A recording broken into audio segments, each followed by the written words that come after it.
Okay, I'll start with a question. What's the most important day in Detroit history? No, second. Anybody? Okay, let's try that one. January 5, 1914. Guy named Henry Ford, that's his picture, decides that he's going to give $5 a day wages for anybody who's willing to work in his factories. Now, to give you just a comparison, in Grand Rapids, factory work got you $12 a week. Okay, so do you think he got some? You think he got some takers? Well, why did he need to do this? Well, you have to get workers. Why was he having trouble getting workers? A little early for the war, but that will. Which war? World War I. Yeah, good. That was another question you've already answered. He had designed this thing called the Model T. Anybody ever heard of the Model T?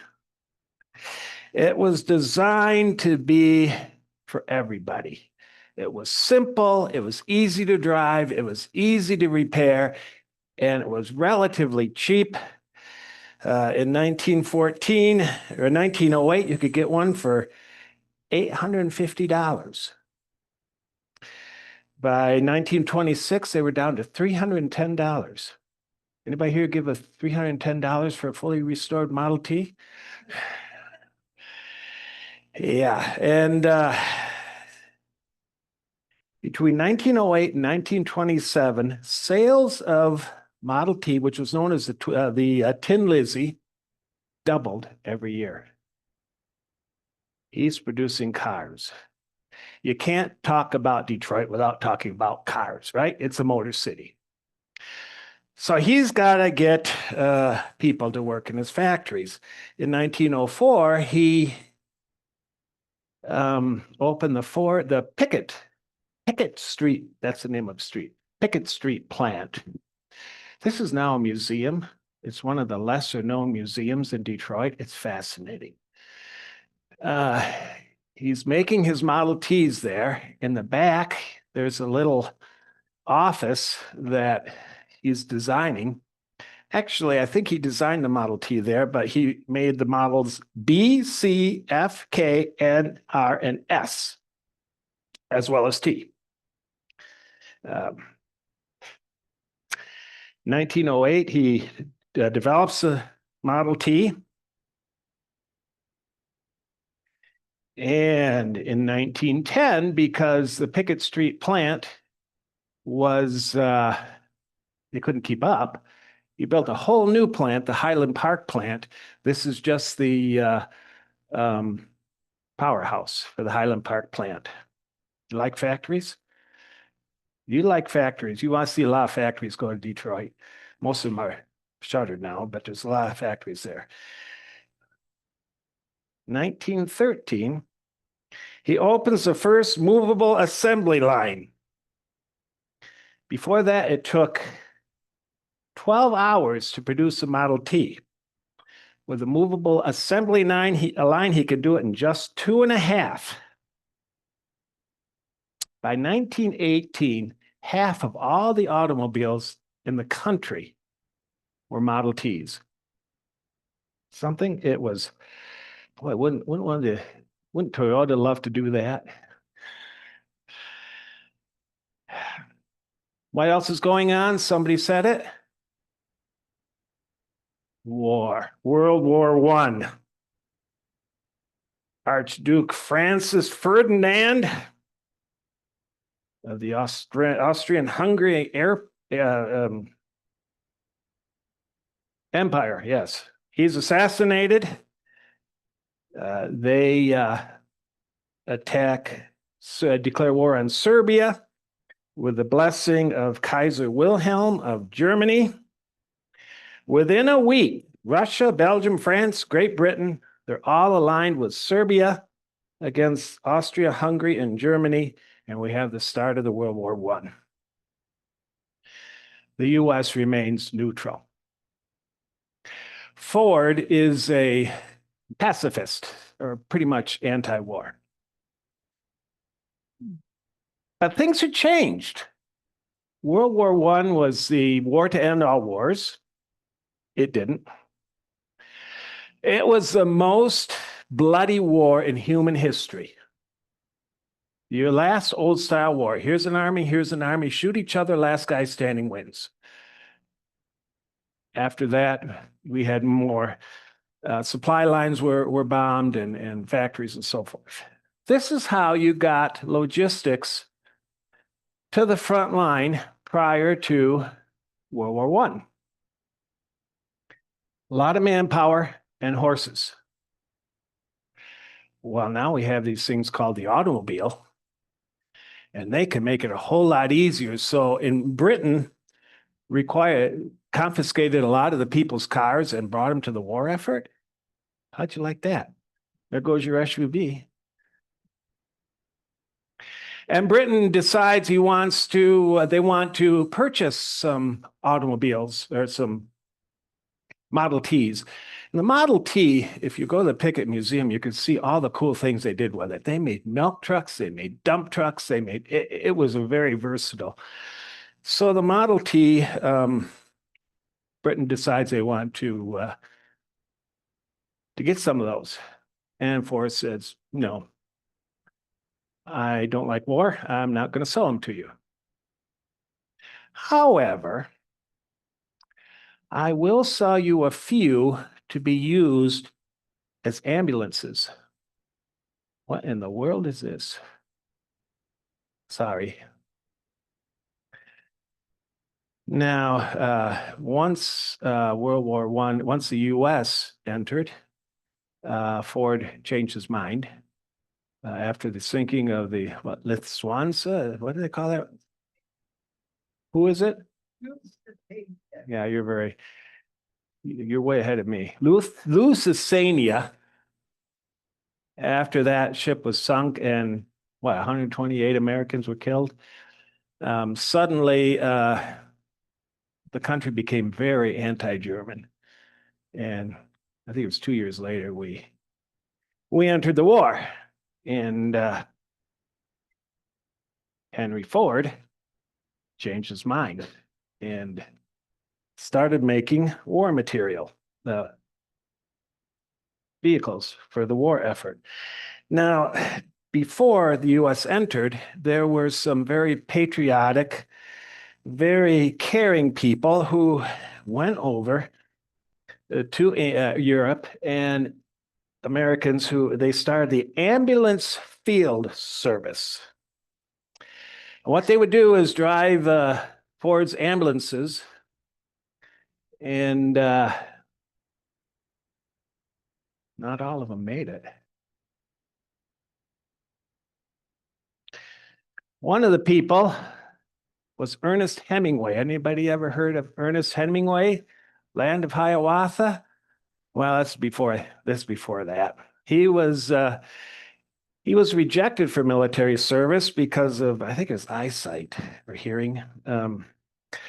So eyesight. So he volunteered with the Red Cross, wounded in Italy in June of 1918 by an Austrian mortar fire while he was driving a mobile canteen, okay, taking all the cigarettes and soda and all this to the troops. Another soldier is more wounded than he is, an Italian soldier. Hemingway pulls him out of the fire and brings him back to safety, and is wounded again by machine gun fire at that time. So he's wounded twice. He's given a silver medal of honor by the Italian government. And he writes a book, Men at War, the best war stories of all time. Anybody ever read that? Men at War, the best war stories of all time. An anthology of 82 stories. It runs 1,072 pages. One of the cool stories is this warrior named David who went after Goliath. That's one of the 82 stories. So this is Hemingway. And of course, the point is once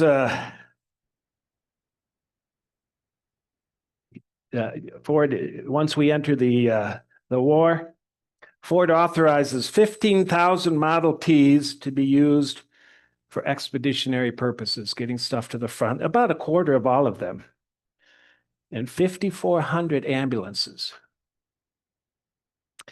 Now, Ford said you could buy a Model T in any color you wanted as long as it was black. Guess what color they were? So the Army had to paint them green. So Henry Ford was kind of an interesting guy. So now suddenly Ford needs all these people. And so he offers $5 a day wages and he recruits. And he goes down south, particularly Alabama and Mississippi, and he recruits field hands who are African American. And they're excited about this. They are willing to endure a Michigan winter in order to make some money for the family, support the family, and get out of Jim Crow. There were actually 3 waves in the Great Migration. 1914 to 1930 is the first one. That's the one that's when Detroit really grew. The other 2 were not quite as big after the Second World War. And then reverse migration. Anybody know what reverse migration is? They went back home. Yeah, starting in 1970 to 1980, we see a big migration from the north down to places like Atlanta. Atlanta grows, Jacksonville, Florida. Okay, so there's a reverse migration. Let's see what we got here. Oh, yeah. So here you can see all the migration patterns. Arkansas folk mostly went west. Louisiana went to Minneapolis. Mississippi and Alabama, they take the train up to Louisville. It breaks. Some go to Columbus and Pittsburgh, some up to Detroit, some to Chicago and Milwaukee. Okay, so most of the people who migrated to Detroit during the Great Migration were from those 2 particular states. The Georgia people stayed along the coast. Okay, very interesting, the patterns. Between 1910 and 1920, New York State experienced a 66% rise in its Black population. Detroit, with a 611% surge, was by far the fastest growing African-American urban center. Detroit was the most desirable. And so the place grows like crazy. Problem.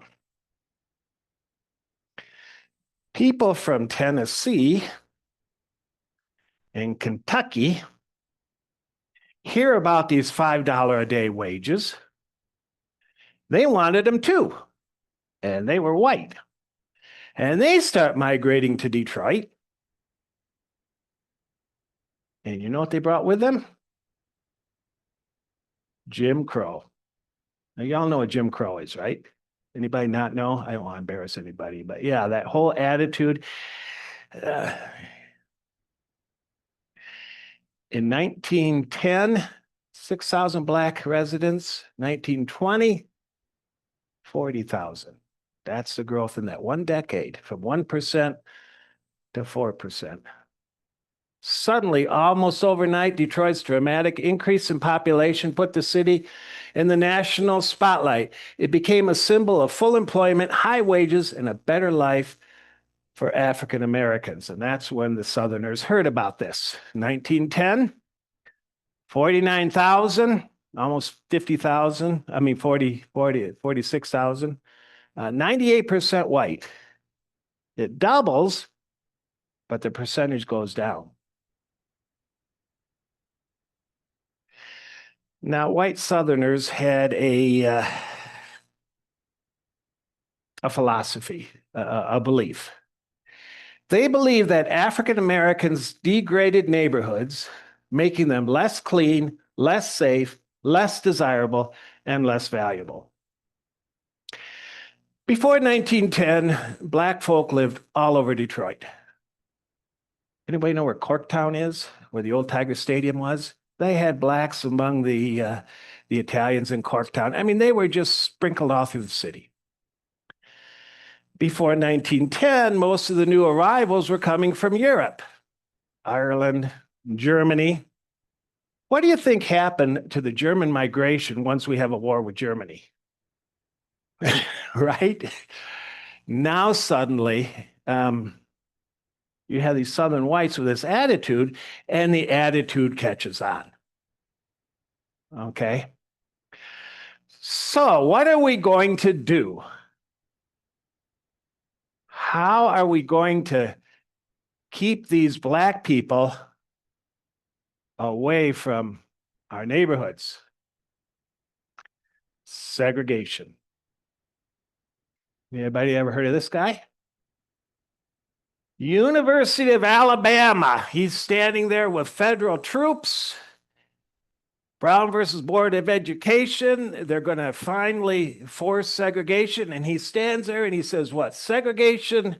Well, here's what he said. Let us rise to the call of freedom, loving blood that is in us, and send our answer to the tyranny that clinks its chains upon the South.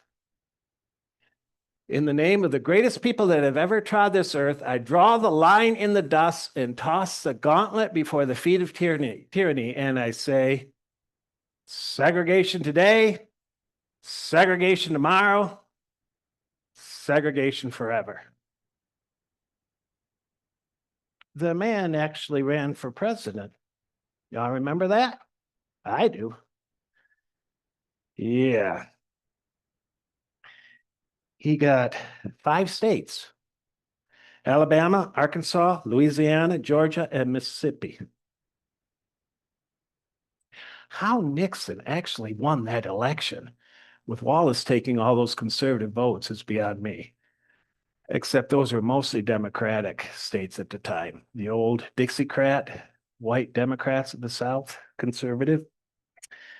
Well,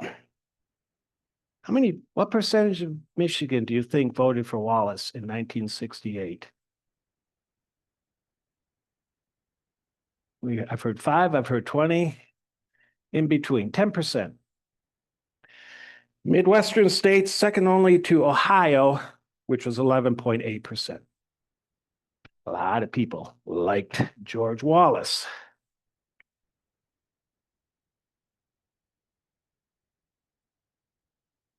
This is a quote that's been burned in my head. Charlie LaDuff anybody know who that is?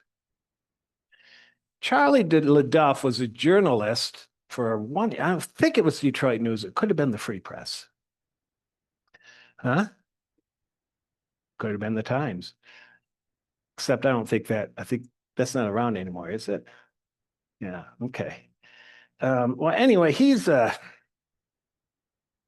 tough old bird. Cigarette smoking, just a real tough dude. He writes a book about Detroit. It's a fascinating book. But he writes this: Michigan may be geographically one of America's most northern states, but spiritually it is one of its most southern. I'm seeing heads shake nay. Hmm? We're going to get to the Klan. It's not just Detroit. I have a summer lake home, vacation home, whatever you want to call it, on Gun Lake. in a neighborhood called Gung Ho. Anybody know where Gung Ho is?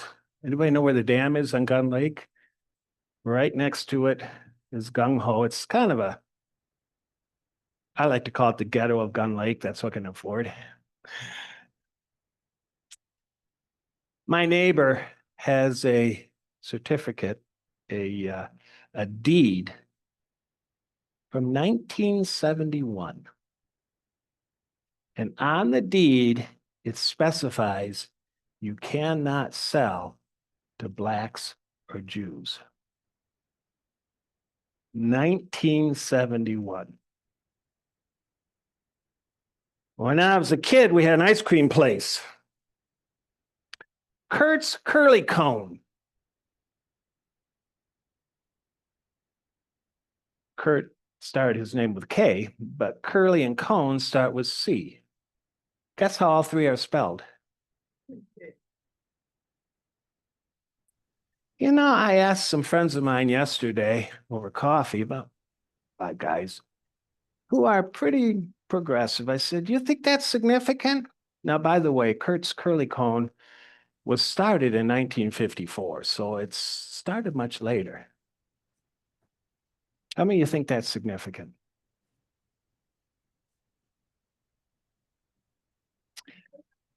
Who said what?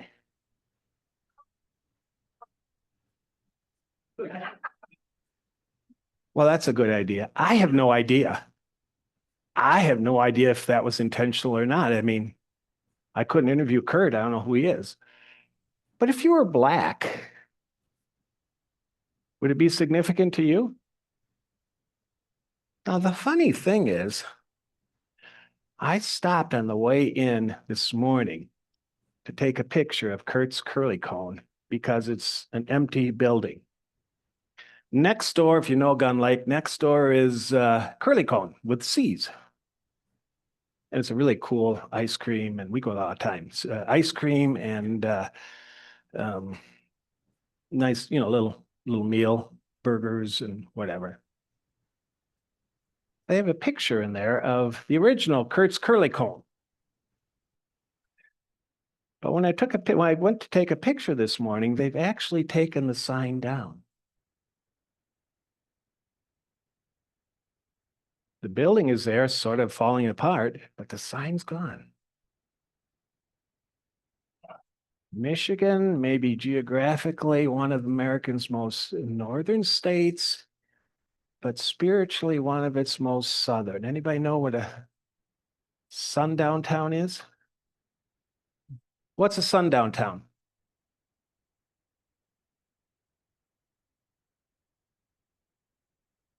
African Americans had to be off the street by sundown. I looked it up. I had heard Zeeland was a sundown town. As I looked it up, it didn't mention Zeeland, but it did mention a place called Holland. But there's some question whether it was or not. Hastings was. Grosse Pointe, where I grew up, all five Grosse Pointes was sundown towns. Anybody remember?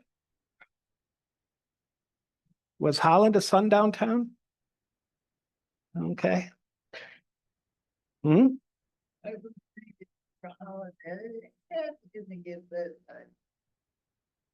That was the point. You make it uncomfortable for black people to come, and they won't. They'll stay away. They'll go somewhere else.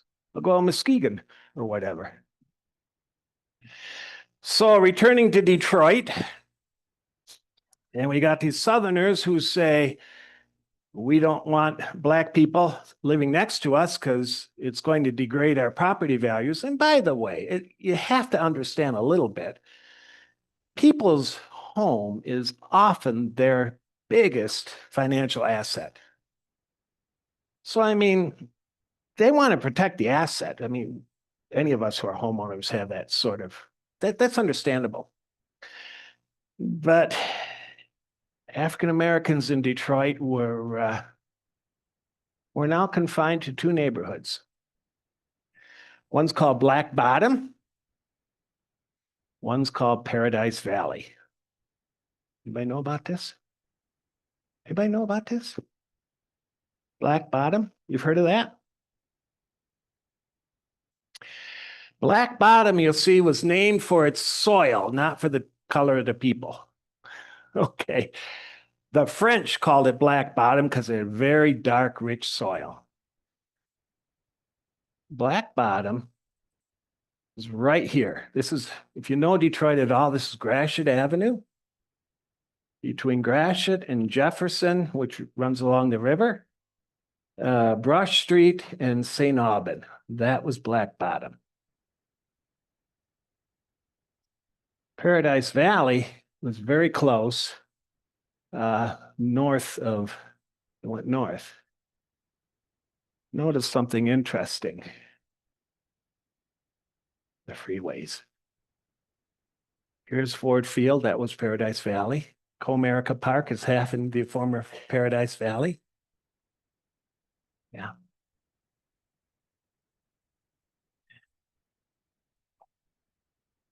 Coleman Young, not Coleman Young, Albert Cobo, 1950. Detroit is still a predominantly white community. And he runs on a no kidding racist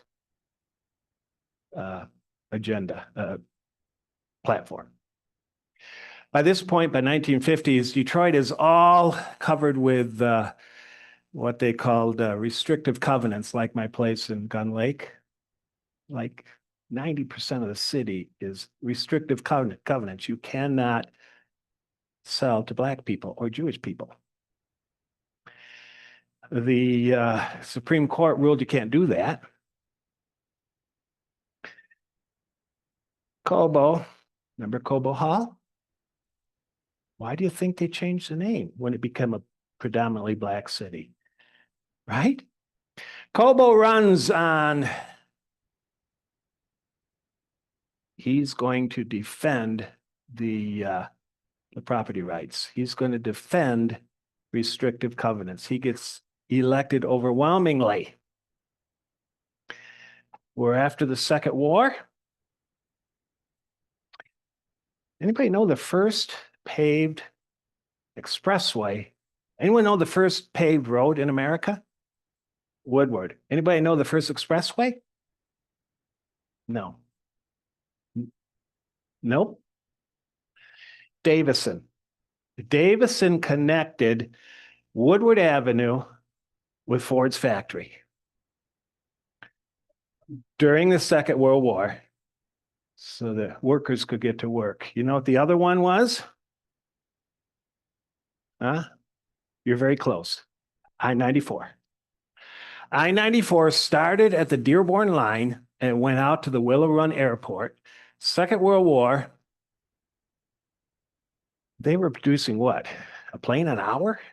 Something like that. I mean, ridiculous numbers. But you had to get those people out to Willow Run. When Roosevelt declared war in after December 7, we weren't ready. And, you know, we lost a lot of battles at the beginning, but we put out airplanes like you wouldn't believe. Detroit became known as the arsenal of democracy. Well, now we're after the war. We got this expressway going from Dearborn to almost Ann Arbor. Let's make it come across Detroit. Let's connect Dearborn and Grosse Pointe. I-94, which is just off, okay. And then they start with I-75. And then they do 375. Remember, anybody know where 375 is? It connects I-75 and downtown Detroit, comes out by the Christ Episcopal Church, and you'd make a turn and you're at the Rensen. Well, somebody's living there.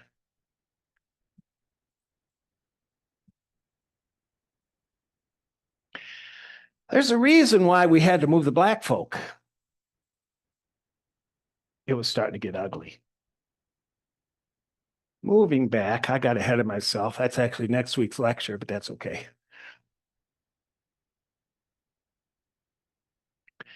You start having train load after train load after train load coming in from Mississippi and from Alabama, bringing black workers. Where are they going to go? Where are they going to live? Two neighborhoods. Families start bunking together, more than one family in one house. Rooming houses had something called hot sheets. You know what hot sheets is? Huh? They don't share a room. You rent the room for 8 hours. Now, there's three shifts. So you either get the main shift, the second shift, or the overnight shift. You sleep for 8 hours. What are you going to do with the other 8 hours? Well, taverns are readily available. Now, if African Americans degrade neighborhoods, making them less clean, less safe, less desirable, and less valuable, and you throw all of them into two small neighborhoods, and it gets terribly overcrowded, what do you think is going to happen? You're going to get rats. You're going to get, hot sheets. So you only rented for, I told you that. You only rented for 8 hours, okay? You got just too many people in there. You get rats, garbage collection becomes a problem. It's hot and there's too many people. They get angry with each other. Your crime rate goes up. Your value, your housing degrades because it's being overused. You see, it becomes a self-fulfilling prophecy. There was much doubling up of families in houses that, in many instances, were unfit for human habitation. Conditions grew worse. Rents were high. The average rent for white families was $30 a month. For Negro families in Black Bottom and Paradise Valley, it's closer to 50. And the Negro got worse housing for his money. By the way, this guy, he wrote that during the days of Black Bottom, and that was contemporary who said that.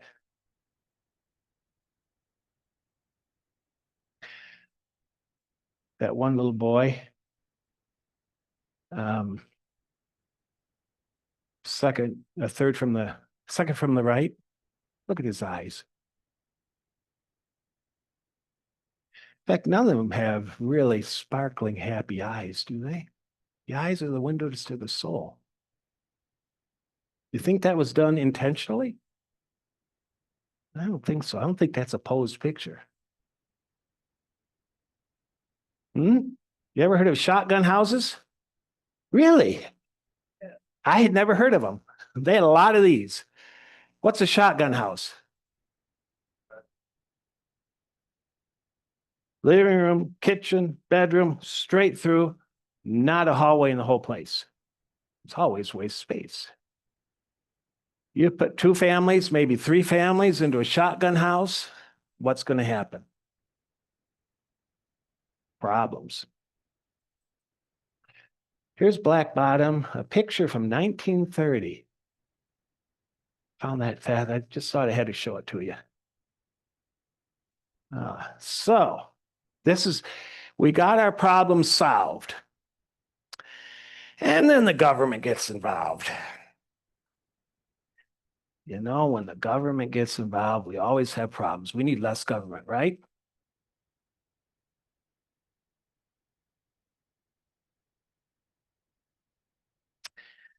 November 5, 1917, the Supreme Court issues a decision in a case called Bachman versus Worley. Anybody know about this? Bachman versus Worley. Bachman was a white guy who sells his property in Louisville, Kentucky, to Worley, who's a black attorney for the NAACP. I have a hunch this was a setup. I don't know that, but I have a hunch. Worley includes a clause in the closing statement which reads this way. It is understood that I am purchasing the above property for the purpose of having erected thereon a house which I propose to make my residence. And it is a distinct part of this agreement that I shall not be required to accept a deed to the above property or pay for said property unless I have the right to file under the laws of the state of Kentucky and the city of Louisville to occupy said property as a residence. Well, guess what? In Louisville in 1930, blacks could not own property or live on any block that was majority white. 8 of the 10 homes on that block were occupied by whites. So Worley says, I'm not going to close. And Bachman says, yes, you are. And they take it to court. Bachman says that restriction is unconstitutional. I have the right to do what I want with my property. Worley says the ordinance prevents me from doing what I need to with my property. The property is useless for me. Guess who won? Worley. It gets appealed, and the Supreme Court rules for Bachman. It says not that these laws were not fair to black people. No, these laws interfered with the rights of property owners. And so suddenly you could not enforce segregation.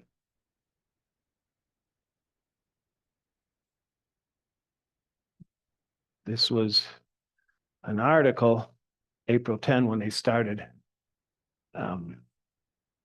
arguing the case at the Supreme Court. Well,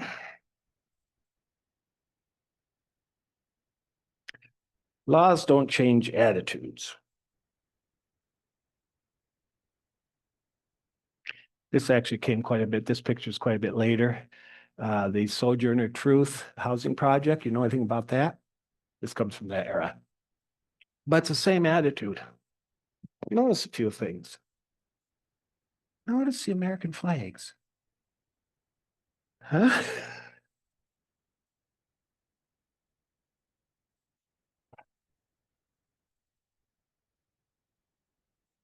White people now decide we've got to find a way to enforce these laws.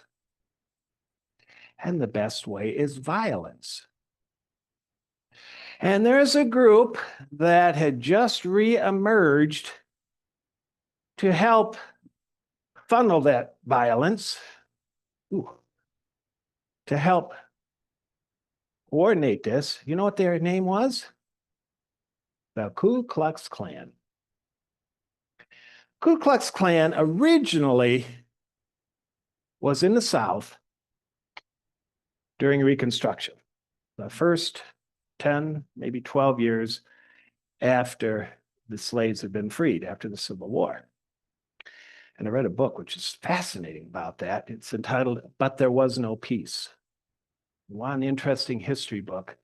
But There Was No Peace. It talks about the Klan during Reconstruction and all of the riots that we had in the South, New Orleans, Memphis, Nashville, you name it. Okay. Because, yeah, the North had pushed this settlement to the war, but attitudes hadn't changed. Well, the Ku Klux Klan kind of died out after that. But in 1913,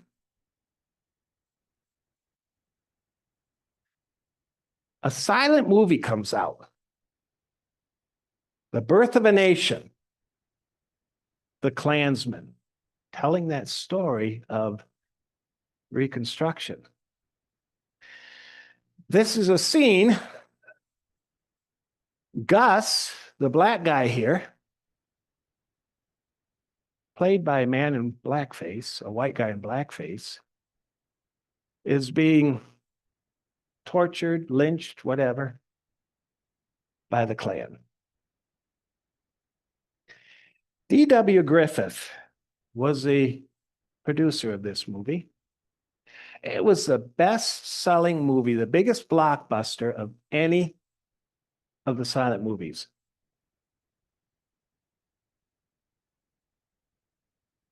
1975, the Postal Service issues a stamp on the 100th anniversary of this man's birth. I'm glad you all groaned. 1975. Can you imagine that? Can you imagine an African American going into the post office and, well, here, this is one of the stamps you can get? It's just unbelievable. A lot of this.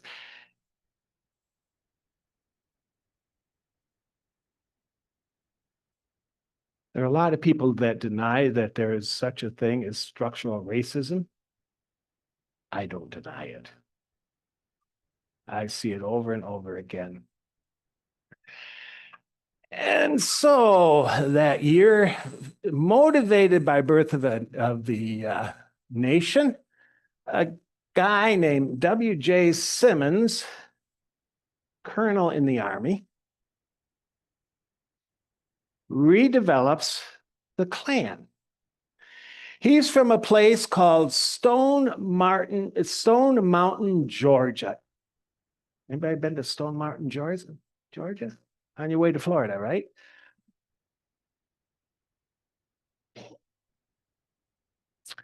Midnight, November 25, 1915. That's Thanksgiving Day. They organize on the top of that mountain. And Simmons becomes the imperial wizard.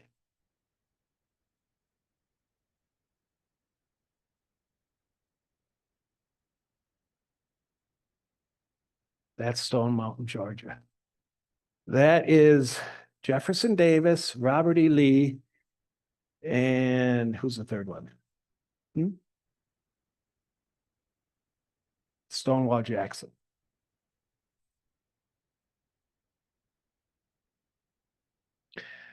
Carved by the same man who did Mount Rushmore. Significantly larger than Mount Rushmore.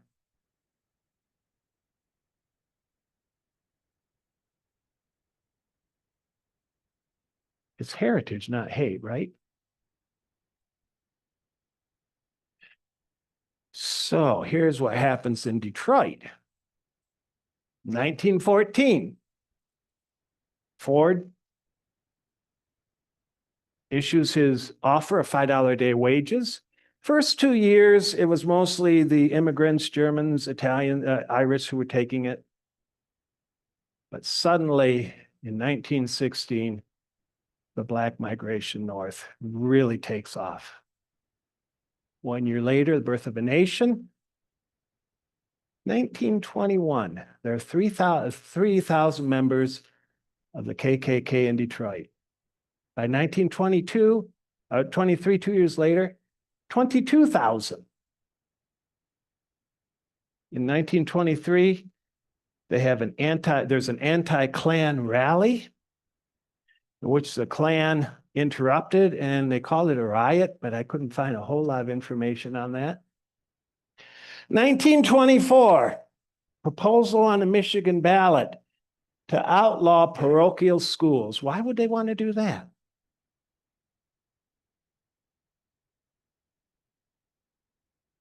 Anybody have an idea? No? Catholics. They don't like Catholics. The Klan was Protestant. Let's see, see if I can get this.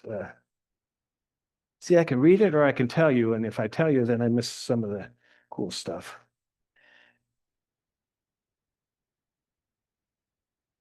Well, the that the the Klan was about Protestant. It was an anti-drinking. Hence, we had the Prohibition. And it was about white male dominance. Know anything about white male dominance today? What are you laughing at? By the mid-1920s, 100,000 Klansmen live in Michigan. Half are in Metro Detroit, 50,000. Where are the other 50,000? Any idea? Muskegon? Holland? Did somebody say Holland? Howell. Howell was big. Mason, south of Lansing. A guy named Malcolm X came out of there. And then there's this. You know where that is? Grand Rapids. July 4, 1925. How many of you saw that in the last couple of weeks in the paper? Anybody see that? I had missed it. It's been 100 years. 3,000 Klansmen gather in Grand Rapids and have a rally and a march. Now, why did they pick Grand Rapids? Any idea? Why not the biggest city in the state, Detroit? Why not the capital? Why would you pick Grand Rapids? Fewer Black people?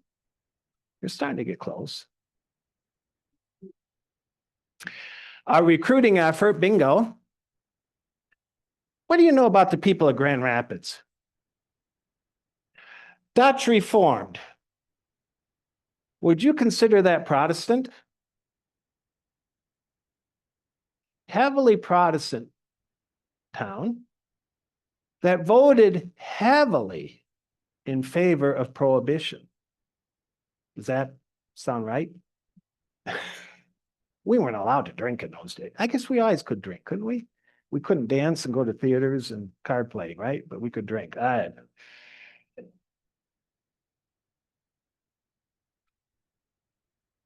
They gather, 3,000 of them, in Lincoln Park. You know where Lincoln Park is in Grand Rapids? Do you? Huh? No. Lincoln Park is a town downriver.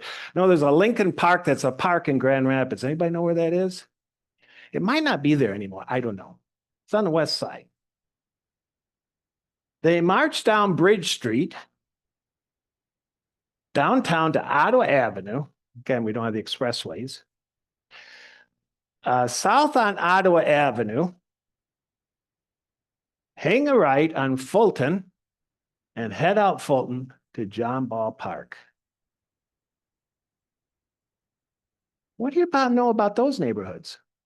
Who lives there? Yeah, what ethnic group? That's the Polish. Now, there were some Dutch there. Alpine Avenue Church and, you know. But it was heavily Catholic. They didn't march down Franklin Street or Hall Street or Division. They march in the west side. You think that's significant? Think they're trying to send a message? Kent County chapter of the KKK invited them. What's really fascinating, this is how times have changed. The media did not give them a whole lot of coverage. Inside, second, third, fourth page. If this happened today, do you think it would get media coverage? It'd be front page, clicks. Media did not give it much coverage. And they did not get a whole lot of recruiting growth from this event. So I don't want to suggest that Grand Rapids was a hotbed of the KKK, okay? Don't take that from this. But that's our history. I was born in that town. Anybody heard of Charles Bowles? He's been called the worst mayor ever in Detroit. 1924. There's an opening. I don't remember why. He runs to finish out a term. Loses by 10,000 votes. 1925, he loses by 30,000 votes. 1929, he wins by 7,800 votes, and there were recounts, and there was some, I think there was some shenanigans. Does that sound familiar? 129 ballots were cast by dead people. This sounds like Chicago, doesn't it? Vote early and vote often. Well, he becomes our mayor of Detroit. He serves a full 7 months, and he's recalled. Took no time to get the petitions out there to recall the guy, and he loses by 30,000 votes on the recall effort. This is going on. Well, all of this is going on in the 20s, the roaring 20s. The height of the KKK is 1925. And in 1925, in June, a man named Osan Sweet purchases a house on Garland Street. Garfield? Anybody know about this?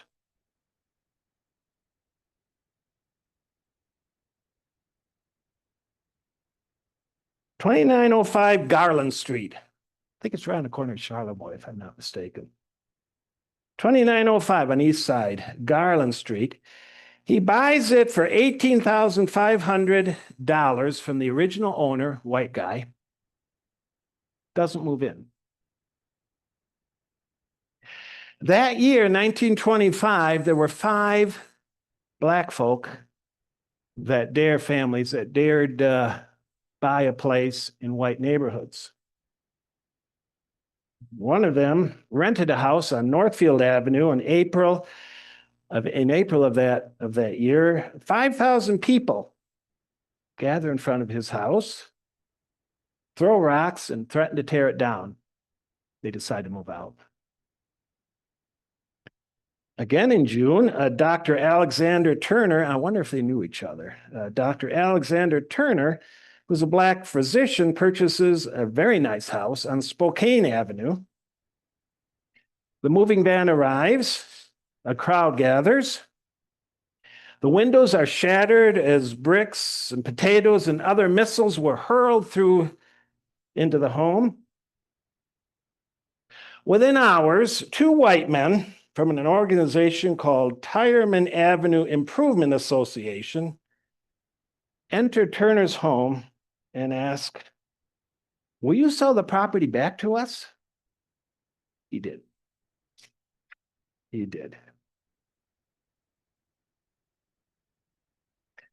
Osan Sweet, in the midst of this, decides, and then there was John Fletcher. They moved in. They lived there for a while. They must have really hidden themselves. But all of a sudden, a white woman sees the Fletchers in the house through the window and yells, "Niggers live there."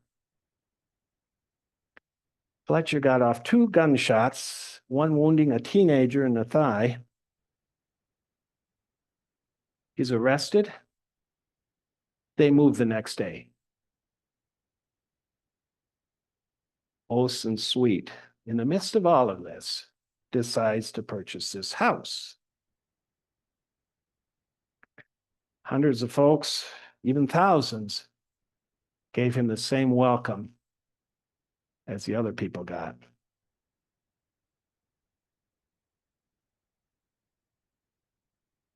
What am I doing here? July 12, 1925, this notice, a paid ad, is printed in the Detroit Free Press.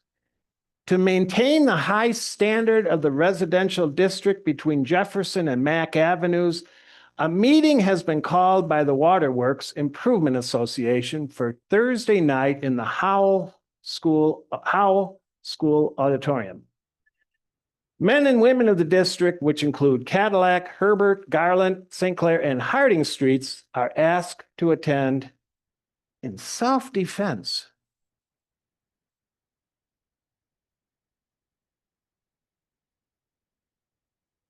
They gather there that night, the 14th,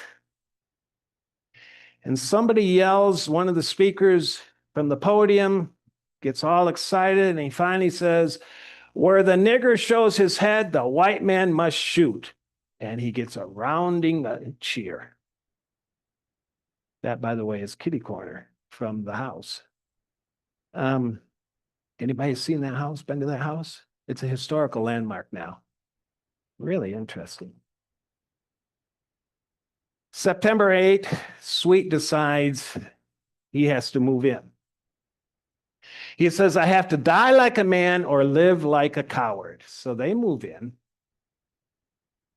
The next day, nothing happened the first night. Oh, there was 100, 150 people who spent the night there. And at 3 a.m, there were a couple of rocks hit at the windows, but nothing much. But the next morning, September 9, one of those people who had spent the night there comes up to somebody leaving the Sweet House and said, "The crowd had a meeting last night at the confectionery store.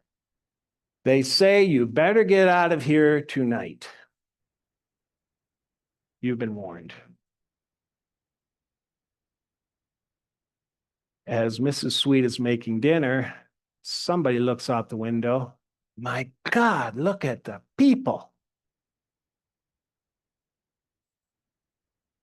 Thousands of people were gathered, literally thousands gathered on the front lawn in front of Sweet's house. Years later, this is what Sweet said. "The whole situation," Dr. Sweet, the man, "the whole situation filled me with an appalling fear, a fear that no one could comprehend but a Negro. And that Negro, one who knew the history behind his people." We couldn't even get it. I still don't think we could. See the historic sign in the corner? There's a confrontation. The Sweets are all in the house. Actually, Dr. Sweet had invited 2 of his brothers, Henry and Olson. No, Ali, I think, joined with them. When they moved in, Mrs. Sweet's mother, Henry Ossian's mother-in-law, took care of the baby. They didn't want the baby there. So there are 11 people in this place. They close the curtains. A rock breaks one of the windows. He's got 9 guns in there and a lot of ammunition. A gun goes through the window. A couple of shots are fired. One person is injured, and a guy named Leon Breener, his final words were, "Boys, they got me." And he dies on the front porch. Actually, it might have been the house across the street, but the family is arrested. The police go in immediately. When that guy dies, the police go immediately in, raise up all the windows, arrest all 11 of them, and bring them downtown. Downtown, they are interviewed separately. There were a whole lot of different stories of what really happened. There was no one common story. And they are all charged with conspiracy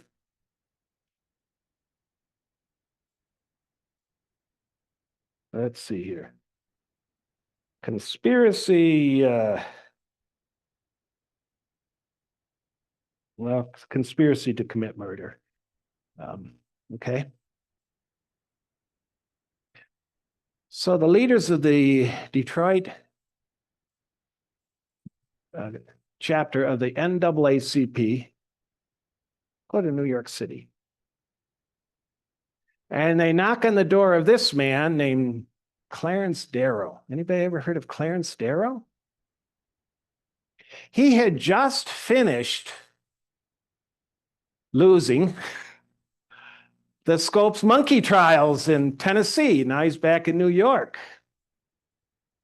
He agrees to defend these guys, which brings the whole thing to national attention. Arrives in Detroit, October 12, 1925. The first trial. The prosecutor is a Robert Toms. The judge is a Frank Murphy. Toms and Murphy. All white jury. As Robert Toms gives his opening argument, Clarence Darrow is sitting there doing a crossword puzzle.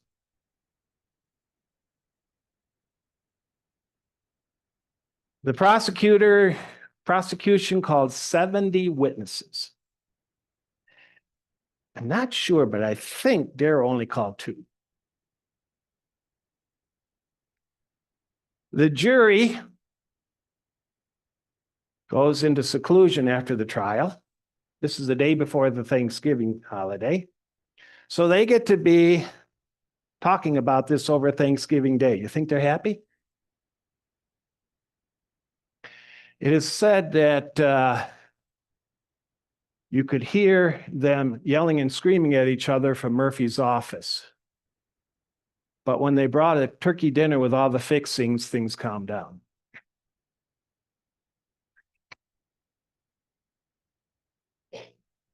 Twelve to 2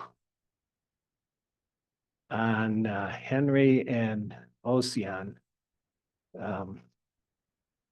12 said, yes, they're guilty. Oh, by the way, all 11 are tried in one trial. It was much closer 5 to whatever on the other ones. Judge Murphy rules it a mistrial. We get to do this all over again. And again, we have an all-white jury. It's also an all-male jury. Did you notice that?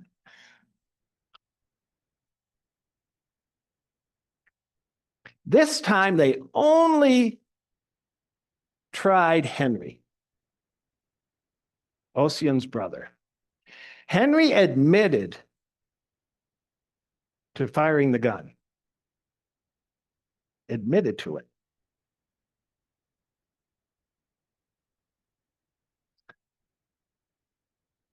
He was exonerated.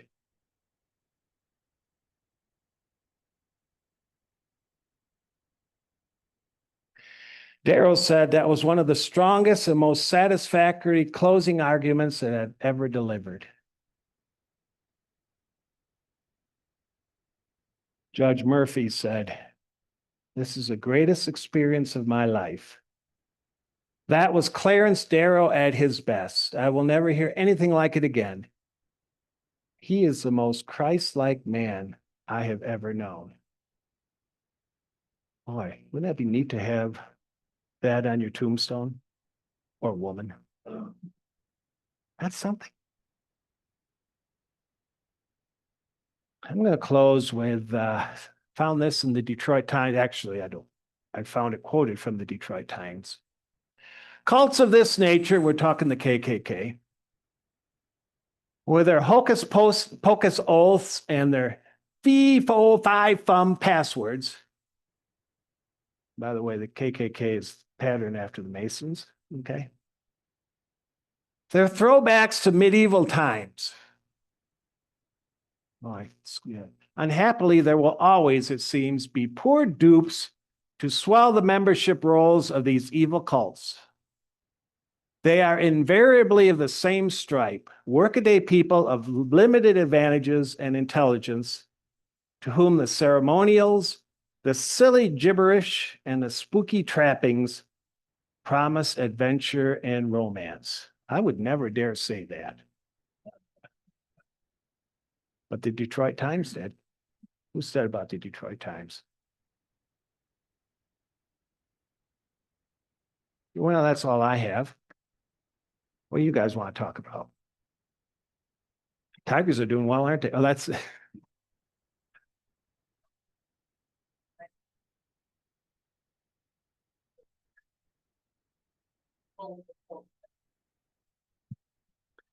if you go online,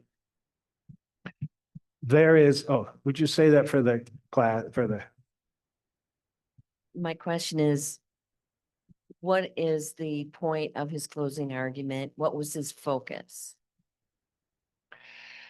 if you go online and Google the Sweets trials, there is a very nice, it says an accounting or I took a lot of this, I had written all this in my book available on Amazon called The Fort, Growing Up in Grosse Pointe. Stuff that I don't put in here that will be there. Um,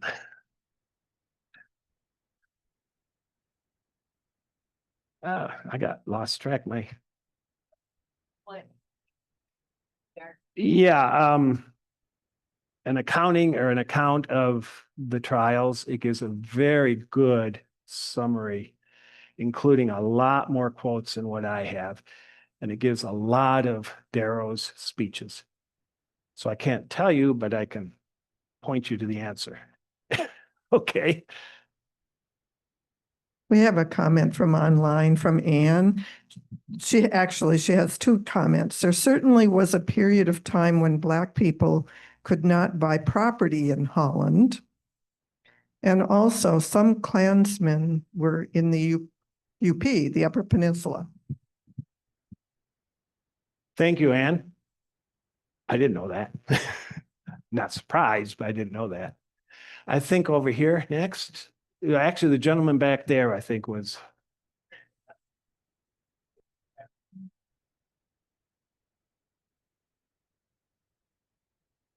My memory escapes me on that. Good question. I don't remember. I think they did move in, but I don't want to. It's a really good question. I should have the answer to that.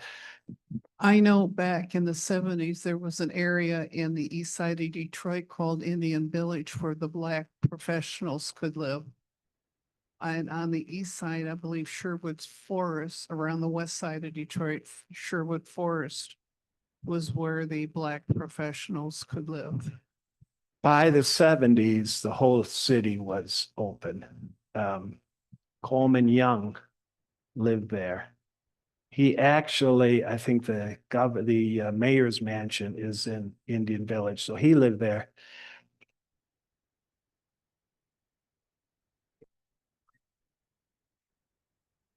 In that area.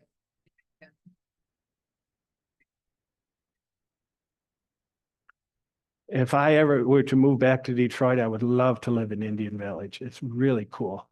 Coleman Young, by the way, grew up in Black Bottom. We had a question over here, I'm sure. It was already answered? What happened to him? Boy, I'll tell you the answer next week. Other questions, comments? What do you think? How do you feel right now? Go ahead, ma'am. Both of my parents graduated from Hope College in 1934. And so they were on campus between 1930 and 1934. My father had come from Williamson, New York, right up on Lake Ontario. My mother had come from South Holland, Illinois. And my mother had gone to an integrated school in South Holland. And I just am motivated now to look at their college yearbooks more carefully. But I had no idea of this kind of history from Detroit at this level.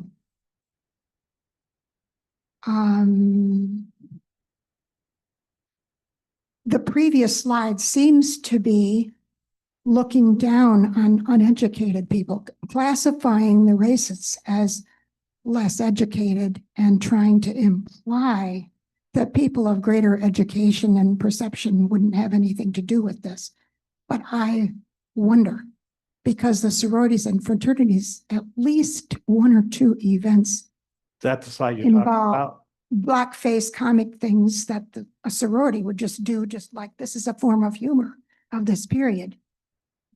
But that doesn't mean they were completely ignorant of what this really is. Both of my parents did not come from Michigan. And Hope had tremendous influx at that time of Calvinist raised people, but not necessarily from Michigan, Grand Rapids, or even Detroit. They had much more inflow from other states in the United States. So they must have been startled, some of them, by what they had to know, at least somewhat, about what was happening in Grand Rapids and Detroit and so forth in these episodes. I think there's an intentional not knowing. I think there's intentional efforts not to know. Aunt Jemima, you ever heard of her? Ever heard of what's it, Tar Baby, Briar Rabbit, the Tar Baby? Yeah. Yeah. The Mammy.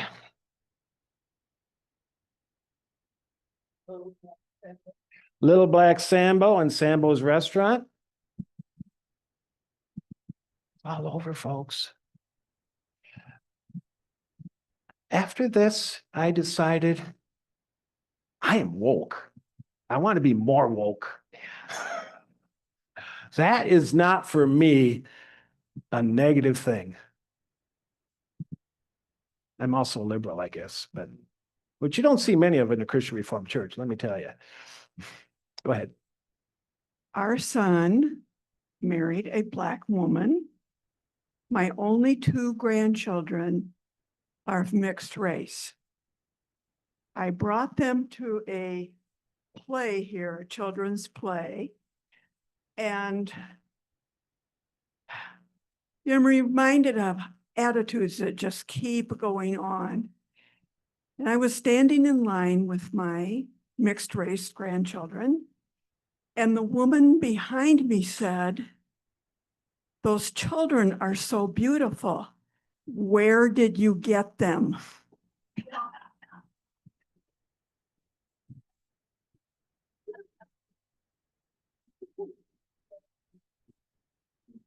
And I get that, but her heart was in the right place, right? She didn't know how to express it properly, but her heart was in the right place. How many of you live in Holland? If we've hit Holland a little hard, I intentionally picked Holland to move to in West Michigan because my daughter picked Zeeland Township. I have no clue why you need any more than 50-foot frontage and a 110-foot lot. Anything more than that is just a lot of grass to cut. I moved to 16th Street because of the diversity, and I love it. 2 up, my neighbor is African-American, married a white lady. We got some Dutch folk, we got some Appalachian folk, we got a lot of Hispanic folk, we got college students, we got homeless folk. We got everything. And and we have all the murals as well. Okay, I mean, it can work. In 1979-80, I was working as a human resources recruiter for a large Holland company. We're not going to name any names. Good idea. And we recruited an African-American gentleman. I think he had at least one master's degree to come and work for us. So he needed to find a house, and we helped him find a real estate agent who helped him find a house in a rather shishi neighborhood on the north side of town that was just getting built. What kind of neighborhood? Shishi, Shishi. fancy. Whoa, okay, that's a new word for me. And he wanted to buy the house. And the neighbors in this particular association did not want to have an African-American neighbor, and it ended up in a lawsuit. I wish I could remember the details of how it was settled, but that was 7980 in Holland. And I remember being so surprised that why wouldn't you want to have a well-educated, nice African-American family living in your neighborhood? To my mind, if they can afford to buy the house, they're going to take care of it. But that wasn't that many years ago in Holland. In my book, I wrote about the first Black family that bought a house in Grosse Pointe. It's a whole chapter. And I went to that house, I went to that address, and I knocked on the door, and the lady who came to the door was kind of she or snobby. I got the impression that she had no idea the significance of her house. It was a white lady.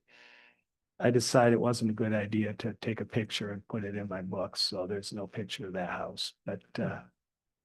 In 1968, Martin Luther King marched in Market Park. And they called out the National Guard. Market Park, Market Park in Chicago. Chicago. It's the dividing line between a white neighborhood and a Black neighborhood. There were riots. The National Guard came out. There was actually some injuries. Martin Luther King said that this was the most segregated city he'd ever been in. You stole my thunder a little bit. Come back next week. Martin Luther King spoke in Grosse Pointe 8 months after the riots, 3 weeks before he went to Memphis. We got another second question, same guy or this lady or whoever. They moved back. Thank you. Oh, love these cell phones, don't you? Folks, one more question.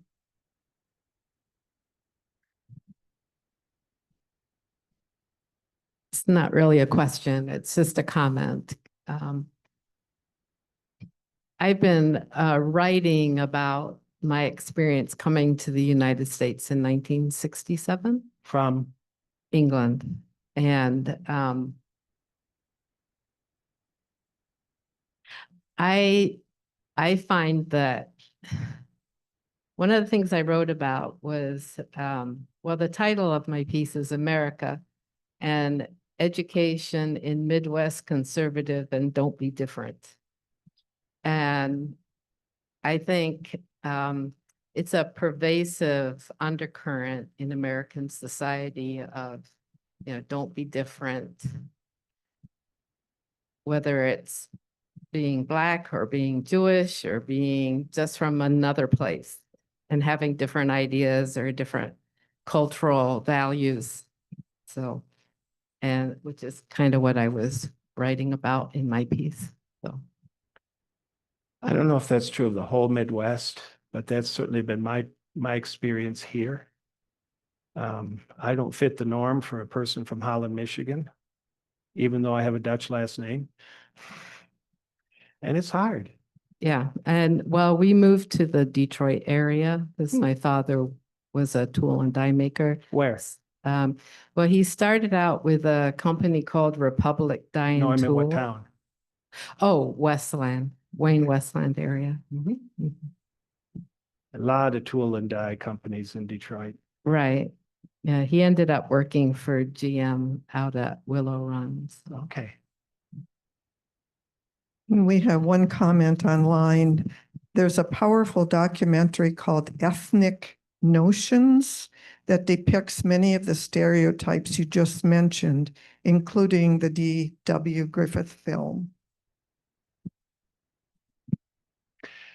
If you're interested, Dan Rather did a 2-hour documentary entitled A National Disgrace. This was maybe 10 years ago on the Detroit public school system at the time. You can get it on YouTube. It's fascinating. Folks, I think we're going to conclude this right now, but can we give Doug a round of Kinda applause? nasty, isn't he? All right. Doug, thank you. Thank you for muches. Folks, we hope we come back next Tuesday because we're going to learn about the 67 race riot. And he's going to examine the causes of the riots, what took place during those 5 days, and the role the riots played in the development of Detroit today. So please come back 1 o'clock next Tuesday. Thank you.